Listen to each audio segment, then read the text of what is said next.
Pour tout le monde, aujourd'hui, on parle des nombres décimaux. Donc, tu connais ça un petit peu. C'est pas quelque chose de totalement nouveau pour toi. Donc, c'est un nouveau chapitre. Je te ramène à ce dessin-là que tu as déjà vu passer lorsqu'on a parlé des nombres naturels, des nombres entiers. Donc là, on est dans la zone des nombres rationnels. On a déjà parlé des fractions que tu connais déjà. Tu as appris à les calculer. Maintenant, on va se concentrer sur les nombres décimaux. Les rationnels, ça, je passe ça rapidement. C'est les nombres qui sont d'abord avec une virgule, c'est le mot simple, mais qui sont finis, qui ont une fin. Dans mon exemple ici, 3,56, après le 6, il n'y a rien d'autre. Ça finit, ça s'arrête là. Ça pourrait être aussi des nombres négatifs, donc qui ont une virgule, qui ont un signe moins et qui s'arrêtent. Après le 5, il n'y a plus rien. On appelle ça des nombres finis, des nombres limités. J'ai un autre exemple pour toi ici qui n'est pas fini. Moins 7,86868686. Tu remarques que le 8 et le 6 se répètent à l'infini. Ils font aussi partie des nombres rationnels parce qu'ils sont périodiques. Périodique, ça veut dire qu'ils ont une période, qu'ils se répètent toujours. Ça sera toujours 8 et 6 qui vont se répéter tout le temps. Maintenant, nous, en maths, on n'écrit pas ça de cette façon-là. La bonne façon de l'écrire, c'est moins 7,86 et tu mets un trait en haut des nombres qui se répètent. 8, 6 qui se répètent, donc ma ligne est en haut du 8 et du 6. S'il n'y avait que le 6 qui se répétait, ma ligne, elle serait en haut du 6 seulement. Et je te montre aussi rapidement ce nombre-là, 4,328 et 3 petits points. Les 3 petits points, je vais les mettre quand mon nombre est illimité et non périodique. Il ne se répète pas et il se continue à l'infini. Ça rentre dans la gang des irrationnels. Mais nous, on ne voit pas ça cette année. Donc, on se concentre dans la gang des rationnels. Ce que je te conseille de faire, c'est de retourner, voir dans tes notes, à l'endroit où tu avais commencé à remplir ton tableau, tu peux aller rajouter les nombres décimaux qu'on vient de voir. Maintenant, ce tableau-là aussi, tu l'as déjà vu. On avait parlé de la partie entière qui est à gauche de la virgule. Là, ça, c'est des mots que tu dois retenir, partie entière et partie décimale. Ce qu'on va utiliser en surplus aujourd'hui, c'est la partie décimale. C'est ça qui est nouveau. Mais la logique, le principe reste le même. Donc, si on se fait un exemple, tu peux, dans ce cas-là, aussi retourner dans le tableau que tu avais pris en note il y a quelque temps déjà. Tu avais cette partie-là. Tu pourrais aller rajouter la partie décimale. C'est certain que ça ne s'arrête pas là. Hein? Ça continue à l'infini à gauche et à l'infini à droite. Mais pour le secondaire 1, c'est pas mal ceux-là qu'on utilise. Donc, notre exemple, 804,32. Si on me demande de trouver la position du chiffre 4. Bon, ben, chiffre 4, il est tout de suite à gauche de la virgule. Qu'est-ce que j'ai à gauche de la virgule? Position, c'est dans ce qui est gris. Donc, il serait à la position des unités. Si on parle de donner la position du chiffre 2, ben 2, il est à la deuxième place à droite de la virgule. Deuxième place à droite de la virgule. Sa position, ça serait les centièmes. Fais attention, dans la partie décimale, il n'y a pas de unitième. Ça serait trop beau, hein? Unité, unitième, dizaine, dixième, centaine, centième. Ça fait comme un effet miroir, hein? Tout ce qui est d'un côté se retrouve de l'autre. Mais non, les unités n'ont pas leur équivalent dans la partie décimale. Ça commence tout de suite à dixième. Sinon, effectivement, les mots se ressemblent tous d'un côté à l'autre. Donc ça, c'est important que tu l'apprennes par cœur, ce tableau-là, rapidement. Maintenant, si on me demande de donner la valeur d'un chiffre, bien, la valeur, je vais prendre ma réponse dans la partie qui est en jaune. Donc, la valeur du chiffre 4, 4, on a dit tantôt, il était à la position des unités. Donc, ça serait 4 unités, ou bien j'écrirais 4 fois 1, ou bien j'écrirais 4 fois 10 à la 0, parce que tu te souviens, 10 à la 0, ça fait 1. Quand mon exposant est 0, la puissance donne 1. Donc, ça serait les 3 possibilités. Maintenant, j'aimerais que tu t'habitues à travailler avec les puissances de 10. Pour le secondaire 2, 3 qui s'en vient, tu auras à travailler beaucoup avec les puissances de 10. Donc, on amène ça tranquillement. Si on me demandait la valeur du chiffre 2 dans 804,32, le chiffre 2 est à la position des centièmes. Donc, je pourrais dire que sa valeur, c'est 2 centièmes, l'écrire en mots. Ou j'écris la position centième à l'aide d'une fraction sur 100, ou je l'écris à l'aide d'un nombre décimal, ça c'est 1 centième, hein? Ou bien je l'écris avec les puissances de 10. Encore une fois, tu t'habitues tranquillement à te diriger vers ça. Donc, 1 sur 10 exposant 2. Pourquoi je mets exposant 2? Parce que le chiffre 2 est à la deuxième position à droite de la virgule. Donc, ça, c'est un petit truc pour le retenir. Donc, si on me demande la valeur, je prends mes réponses dans la section en jaune. L'autre question qu'on va te poser aussi souvent en rapport avec ce tableau-là, c'est de donner la forme développée. Donc, d'étirer ton nombre le plus possible, d'indiquer à quelle position se trouve chacun des chiffres. Donc, le 8, il est à la position des dizaines, des centaines, c'est-à-dire, donc les centaines, c'est 10 exposant 2. Fait que je vais écrire 8 à la position des centaines. Plus, chacun de mes chiffres, je vais le séparer par un plus tout le temps. Le 0, est-ce que je suis obligée d'en parler dans ma forme développée? Non, ça alourdirait pour rien. Donc, je ne le mets pas. Je passe au 4. 4 est à la position des unités. Donc, je vais mettre fois 1 ou fois 10 à la 0. Ça ferait l'affaire aussi. La virgule, j'en parle pas dans ma forme développée, ce qui va m'indiquer que j'ai passé de l'autre côté de la virgule, que je suis rendue dans la partie décimale, c'est que je vais faire un fois avec une fraction. Ça indique que tu es rendu dans la partie décimale. Donc, je suis rendu au 3, j'écris 3 fois, et le 3, il est à la position des dixièmes. Si je lis ça, là, ça fait 1 dixième. Donc, mon 3 est à la position des dixièmes. Ici, 10 exposant 2, ça fait 100. Donc, 1 sur 100, ça fait le lien avec la position des centièmes. Donc, 2 est à la position des centièmes. Je vais mettre 2 fois 1 sur 10 à la 2. Donc, c'est la bonne façon de donner ta forme développée. On passe ensuite à la partie décimale infinie, périodique ou finie. Ça, je le fais rapidement parce que je t'en ai parlé tantôt. Donc, mon 3 huitièmes, tu vois, si tu fais ça sur ta calculatrice, 3 divisé par 8, tu obtiens 0,125, qui est un nombre fini. Ça arrête là, il n'y a rien d'autre après le 5. Donc, on l'écrit tel quel comme ça. Tandis que le 14e, si tu le pitonnes sur ta calculatrice, tu obtiens 0,36363636. Le 3 et le 6 se répètent. Donc, je vais mettre ma petite barre périodique en haut du 3 et du 6. Je ne pourrais pas écrire, je vais te corriger ça tout de suite, 0,36. Je ne pourrais pas écrire que 4 sur 11 est égal à 0,36 parce que 0,36, c'est des zéros qui viennent après. Tandis que sur ma calculatrice, ça n'affiche pas des zéros, là. Ma calculatrice, ici, elle va m'afficher 36, 36, 36. Donc, ces deux nombres-là ne sont pas égaux. C'est pour ça que tu dois mettre la petite barre de périodique et non pas juste arrêter 3, 6.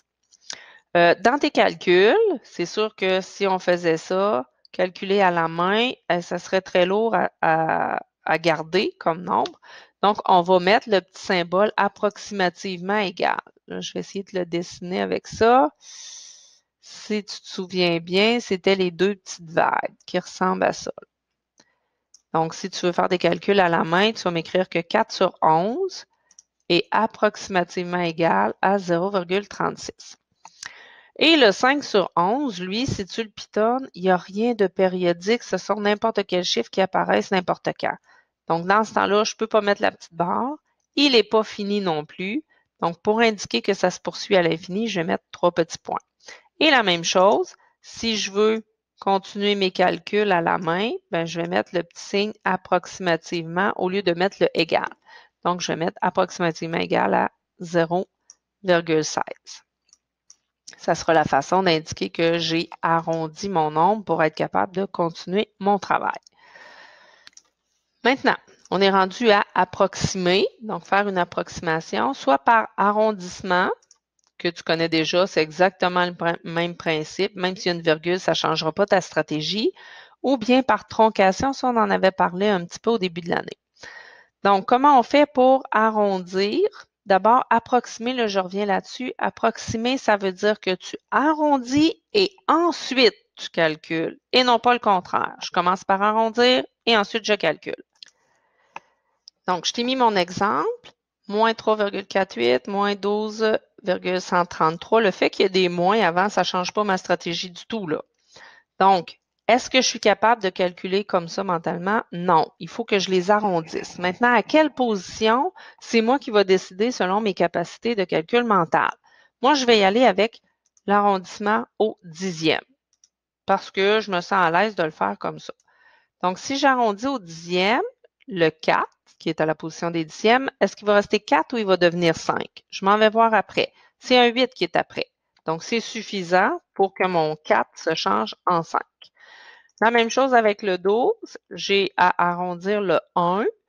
Est-ce que je laisse 1 ou je vais le transformer en 2? Je m'en vais voir ce qui est après. 3. 3, c'est plus petit que 5, donc c'est pas suffisant. Je vais laisser mon 1. Il ne va pas se changer en 2. Donc, j'ai deux nombres négatifs à calculer ensemble. T'oublies pas qu'il y a un petit tableau de pointage qui existe, qu'on a déjà vu. Donc, je fais le calcul. Ça me fait une grosse dette de 15,6. Et ça, j'ai pu le calculer mentalement. Là, je te le fais oralement. Là. Je calcule les dixièmes avec les dixièmes. Donc, 5 plus 1, ça fait 6. Je calcule les unités avec les unités. 3 plus 2, ça fait 5. Puis les dizaines ensemble, j'avais juste le 1, donc il y aura une dizaine. Et comme c'est une approximation, ben encore une fois, je mets la petite vague pour dire que c'est à peu près égal. Et le moins m'indique que c'est une grosse dette que j'ai. C'est pas de l'argent dans mes poches. Maintenant, si je faisais la troncation, tronquer, ça veut dire que j'en enlève un morceau. Il n'existera plus, tout simplement. Donc, si je veux tronquer au dixième, même principe que tout à l'heure, je vais aller enlever ce morceau de nombre-là. Je l'arrondis même pas. Même si c'est un 6, pas important, j'enlève ça. Je garde juste le 3,4. Même chose pour le 12. Je vais enlever tout ce qui n'est pas à la position des dixièmes. Ce qui va me donner, donc, moins 3,4, plus moins, tu te souviens que ça fait un moins, cette affaire-là, 12,1. Donc, je te ramène à notre petit tableau de pointage de tout à l'heure. C'est exactement le même calcul que je te ramène. À la différence qu'on va mettre un 3,4 ici. Donc, je fais mes calculs, les dixièmes ensemble. 1 avec 4, ça fait 5.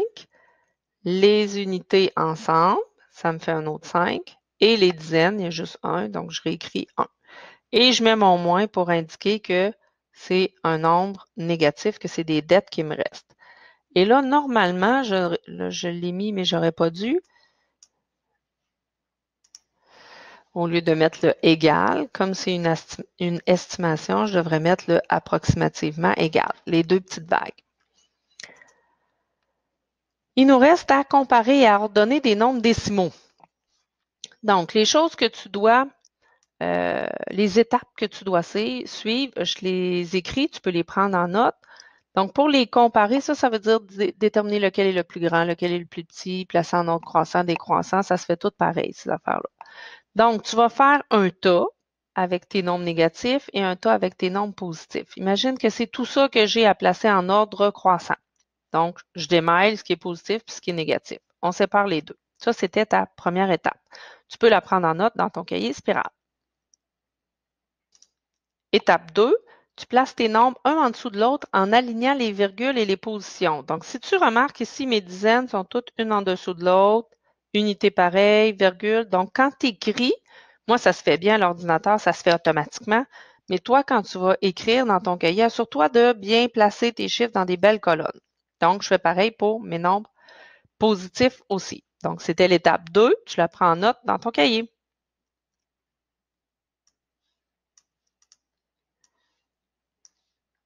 Étape 3.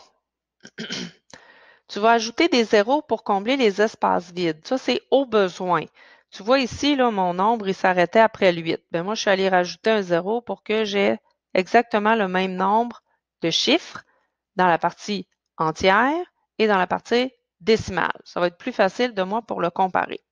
Est-ce que tu es obligé de faire cette étape-là? Ben non, c'est un outil pour t'aider. Il y a des élèves qui travaillent très bien sans ça. Fait qu'à toi de voir si tu le fais ou pas.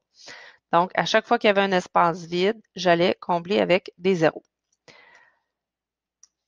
Étape suivante, tu vas les placer de façon approximative sur ta droite numérique. surtout la partie des nombres négatifs. Donc, je vais commencer par faire les positifs pour te montrer que ce bout-là, tu es capable de le faire sans notre droite numérique. Si je commence par la gauche tout le temps, donc qu'est-ce qui est le plus gros dans cette colonne-là? Dans ma colonne des dizaines, bien, le plus gros, c'est le 34. C'est lui qui va être le plus gros sur ma droite numérique. Un petit peu, j'essaie de le tourner, voilà. Donc, lui, il va être à la droite complètement de ma droite numérique. Ensuite de ça, là, je ramène ça pour que ça soit bien aligné.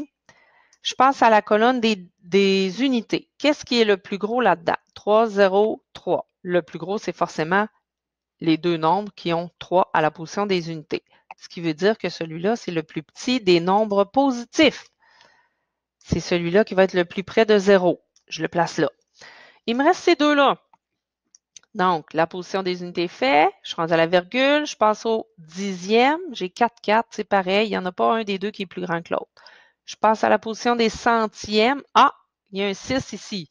Ça veut dire que celui-là est le plus gros des deux. C'est donc celui-là qui va se placer le plus loin du 0. Et celui-là sera le plus près de 0. Donc, je viens de placer mes 4 nombres positifs approximativement. C'est ça que je veux que tu saisisses. Je n'ai pas fait de graduation, rien là. Je fais juste les placer selon là où il va. Point à la ligne. Je n'ai même pas besoin de graduation. Tandis que mes nombres négatifs, là, je te demande temporairement d'oublier le signe moins. On va juste se demander lequel est le plus proche de 0, mais on sait très bien qu'ils vont être dans la zone négative de notre droite numérique. OK? Donc, entre, là, je commence toujours à gauche, 1, 0, 1. Qu'est-ce qui serait situé le plus près de 0? Ce serait forcément lui, hein, parce qu'il commence par 0. Fait que ça va être le nombre qui va être situé le plus près de 0. Mais dans ma partie négative, parce qu'il y a un petit moins. Ensuite de ça, il me reste ces deux nombres-là. Je regarde dans la position des unités, c'est 1, c'est pareil, donc il n'y en a pas un des deux qui est plus grand. Même chose pour la position des dixièmes. J'arrive à la position des centièmes, entre le 0 et le 5, lequel serait le plus près de 0 sur ma droite numérique. Ça serait celui-là. Puis le plus loin de 0 sur ma droite numérique, ça serait le moins 11,85. Donc, je viens de placer mes nombres en ordre croissant. Je vais passer de gauche jusqu'à droite. Ou en nombre décroissant, je pars de la droite vers la gauche. Maintenant, l'autre chose que tu dois savoir, c'est quand on les place en liste, là, ça va bien, tu me les écris sur ta droite numérique, mais si moi, je te demandais de me donner la liste de ces nombres-là, là, je n'ai pas fait toute la liste au complet, si tu utilises la virgule pour séparer tes nombres, tu vois ce que ça donne? À un moment donné, on ne sait plus quel nombre est lequel, là. Tout est pêle-mêle. Donc, la virgule pour séparer des nombres, ce n'est pas une bonne idée. Essayons le trait d'union. Voici le trait d'union. Encore une fois, c'est embêtant parce que j'ai des traits d'union puis j'ai des moins. C'est pas clair comme message. Le seul symbole qui n'a pas de sens mathématique, c'est le point-virgule. C'est le seul que tu peux utiliser pour séparer les nombres d'une liste. Donc, je te demande, quand tu as à ordonner des nombres, à les écrire dans une liste, d'utiliser toujours le point-virgule pour séparer tes nombres. Comme ça, ton message sera clair et tout le monde va te comprendre. Donc, à chaque fois que tu as à séparer des nombres dans une liste, c'est le point-virgule. Et idéalement, tu pourrais laisser des petits espaces, aérer ça un petit peu pour que ton message soit encore plus clair. Tu vois, comme ça, c'est évident. On repère rapidement quel nombre on a à classer. Donc, ça fait le tour pour aujourd'hui. On a vu beaucoup de choses dans la même vidéo, mais c'était beaucoup de choses que tu avais déjà vues, que tu savais déjà. Donc, je te demande de prendre tout ça en note et je te souhaite un très bon travail.